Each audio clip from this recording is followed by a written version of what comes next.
কোনো এক গভীর জঙ্গলে টুনি পাখির এক আমের গাছ ছিল। ওই আমের গাছ টুনি পাখির অনেক স্বাদ দিয়েছিল। টুনি পাখি ওই আমের গাছ থেকে মিষ্টি মিষ্টি আম পেড়ে বাজারে বিক্রি করত, আর এইভাবে ওর দিন সংসার চালাতো। তারপর এইভাবেই সময় যেতে থাকে, আর সময়ের সাথে সাথে ওই আম গাছ পুরো শুকিয়ে কাঠ হয়ে যায়। আমার আমের গাছ পুরো শুকিয়ে গেছে। এই আম বিক্রি করে আমি আমার বাচ্চাদের জন্য রুটির জোগাড় করতাম। এখন আমি কি করব? আমার বাচ্চাদেরকে আমি কি করে খাবার কিনে খাওয়াবো? টুনি পাখি ওই নিজের আমের গাছের পাশে দাঁড়িয়ে দাঁড়িয়ে এইটার জন্য কান্নাকাটি করছিল খুব। তারপর দ্বিতীয় দিন টুনি পাখি ওর ছানার সাথে ঘরের বাইরেই বসেছিল। ঠিক তখনই ওখানে বুড়ো তোতা চলে আসে। টুনি বোন, তুমি কেন উদাস হয়ে বসে আছো? তোতা দাদা, আমার আমের গাছটা শুকিয়ে গেছে। এখন আমি ভাবছি যে আমি এখন কি কাজ করব, যেটা করে আমি আমার ছানার জন্য দানা কিনতে পারবো। তুমি চিন্তা কেন করছো? এক রাস্তা বন্ধ হলে তো হাজার রাস্তা খুলে যায়। তুমি একটা কাজ করো, ওই আমের গাছে কেটে ওই কাঠ দিয়ে তুমি একটা নৌকা তৈরি করো, আর ওই নৌকাকে তুমি সাগরে চালাও, আর সমস্ত পাখিদেরকে বলো যে তুমি নৌকা চালাও। সব পাখিরা তখন এদিক থেকে ওই দিকে পারাপার হতে থাকবে। তাহলেই তোমার একটা ব্যবসা চালু হবে, এতে তুমি তোমার সংসারও চালাতে পারবে। টুনি পাখি বুড়ো তোতার এই কথা খুবই পছন্দ হয়ে যায়। তোতা দাদা, তোমাকে অনেক অনেক ধন্যবাদ। অন্তত তুমি আমাকে কোনো একটা রাস্তা তো দেখালে। মা মা, আমি কুড়োল নিয়ে আসছি, তোমাকে কাজে আমি সাহায্য করব।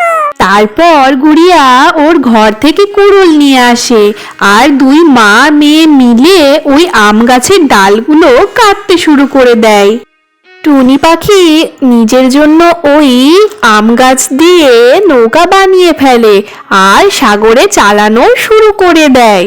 টুনি বোন, আমি নদীর ওই পারের কিনারায় যাব, কত পয়সা নেবে তুমি? কবুতর দাদা, তোমার যেটা মন চাই আমাকে তাই দিও। এখন তুমি আমার নৌকোতে বসো। এইভাবে টুনি নৌকা চালিয়ে বেশ ভালো রোজগারই করছিল।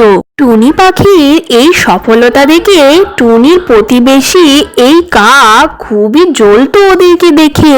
কালু, ওই টুনি পাখি তো শুকনো আম গাছের থেকেই তো ফায়দাই করে নিল। যতটা না ওই টুনি পাখি রোজগার করছে, কিছুদিনের মধ্যেই জানো মনে হচ্ছে ও তো আমাদের থেকে বড় ঘর তৈরি করে নেবে। কালু, ওই টুনি পাখিকে তো আমি কিছুতেই আমার থেকে বড় ঘর বানাতেই দেব না। এর জন্য আমাকে যা করতে হয় আমি করব। কালু, কি করে যেমন তেমন বলতে তুমি ওর নৌকাটাকে ভেঙে দাও, বুঝলে? নৌকা তো ভাঙবে, তার সাথে ওই টুনি আর ওর ছানাও মরবে। দাঁড়াও। ওই রাতেই কালু কাক নিজের ঘর থেকে বেরিয়ে সাগরের দিকে চলে যায়, আর ওই নৌকাতে একটা ছেদ করে দেয়। হা হা হা, এবার টুনি পাখির এই নৌকাও ডুববে, সাথে ডুববে টুনি পাখিও। আমার বউ গৌরী তো পুরোই খুশি হয়ে যাবে। তারপরের দিন সকাল হয়ে যায়। ঠিক আছে সোনা, আগে খেয়ে নাও, তারপরে চলো। তারপর ওই মা আর মেয়ে মিলে নিজেদের কাজের দিকে রওনা দেওয়া শুরু করে। অনেক অপেক্ষা করার পরেও কোনো পাখি আজকে এই নৌকাতে বসার জন্য আসে না। মা মা, চলো অন্য কিনারায় গিয়ে দাঁড়াই। অন্য কিনারায় যদি কোনো পাখি আমাদের নৌকাতে চড়তে আসে, চলো মা। আমিও এটাই ভাবছিলাম সোনা, এখানে বসে থেকে কোনো লাভ হবে না। চলো আমরা অন্য কিনারায় যাই। তারপর ওই মা মেয়ে মিলে ওই নৌকাকে চালাতে থাকে। যখনই ওরা মাঝ নদীতে গিয়ে পৌঁছায়, তখন ওদের নৌকাতে তখন জল আসা শুরু হয়ে যায়। মা মা, দেখো নৌকাতে তো ছেদ রয়েছে। নৌকাতে তো এর জন্য জল ঢুকে যাচ্ছে। মা, আমাদের নৌকায় ছেদ? এটা কি করে হতে পারে? কাল পর্যন্ত তো এরকম ছিল না। মা মা, ওদের নৌকা একদিকে ঝুঁকতেই থাকছিল আর নদীর স্রোতের সাথে সাথেই তাড়াতাড়ি করে ভেসেই যেতে থাকছিল ওদের নৌকা পুরো বেতাল হয়ে যাচ্ছিল। মা টুনি পাখি খুবই চেষ্টা করছিল যাতে নৌকাটা ভেসে না যায়। তেজ স্রোতের সাথে ধাক্কা খেয়ে ওদের ওই নৌকাটা একটা কিনারায় গিয়ে দাঁড়িয়ে পড়ে। মা মা, আমাদের জীবন তো বেঁচে গেল, কিন্তু এই কোন কিনারায় এসে আমরা পৌঁছালাম মা? এখানে তো আমরা প্রথম এলাম। গুড়িয়া মা, এই কিনারা তো আমিও প্রথমবার দেখছি। বলছি কি শোনো, তুমি নৌকা থেকে টিফিনের বাক্সটা নাও, আমার তো খুব খিদে পেয়েছে। চলো আমরা কিছু খাবার খেয়ে নিই। ওই দুই মা মেয়ে মিলে খাবার খেতে শুরু করে। খাবার খেতে খেতে হঠাৎই গুড়িয়ার চোখ একটা চকচকে জিনিসের উপর পড়ে। তখন ও ওর মাকে বলে, মা মা, তোমার পিছনে ওটা কি? চলো তো গিয়ে দেখি।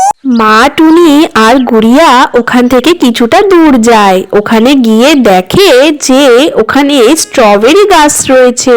সেই স্ট্রবেরি গাছে কিনা সোনার স্ট্রবেরি ধরে রয়েছে। গুড়িয়া সোনা, এটা তো সোনার স্ট্রবেরি গাছ।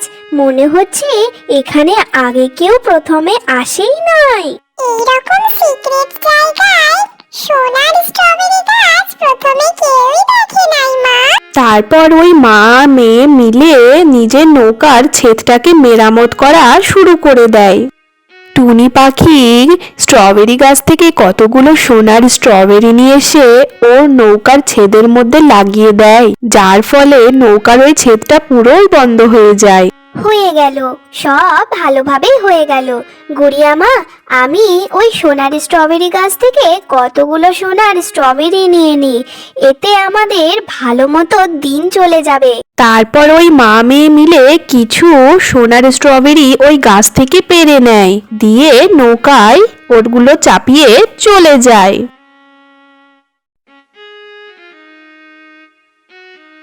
টুনি পাখি ওই সোনার সমস্ত স্ট্রবেরিগুলো এক স্বর্ণকারের কাছে বেচে দেয়, আর ওইগুলো বেচার টাকা দিয়ে নিজের জন্য টুনি পাখি এক সুন্দর বাসা তৈরি করে নেয়। আর এই সব কথা ওই প্রতিবেশী কালুর আর কি করেই বা সহ্য হয়।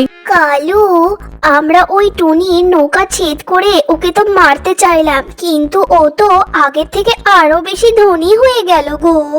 গৌরী, এটা তো তুমি একদম ঠিক কথাই বলেছো। আমি এখনই টুনির বাসায় গিয়ে খোঁজ খবর নিয়ে আসি গে। কালু কাক সেই মুহূর্তে ওর বাসা থেকে বেরিয়ে টুনি পাখির বাসাতে রওনা দেওয়া শুরু করে। টুনি পাখি ওর বাড়িতে ওর বন্ধু সেই বুড়ো তোতা আর কবুতরকে নিমন্ত্রণ করেছিল খাবার জন্য।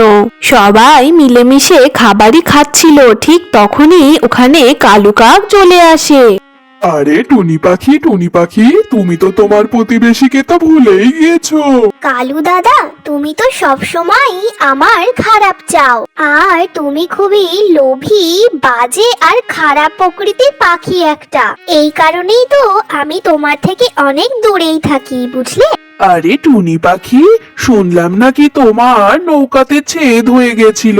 আমি তো ভাবলাম তুমি মনে হয় নদীতে ডুবে মরেই গেছো, কিন্তু তুমি এত সোনা খাজানা কোথায় পেলে?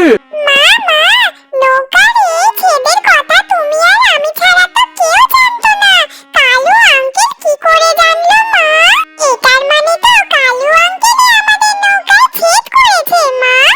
আরে আরে, না না, একদম না, আমি এসব করিনি।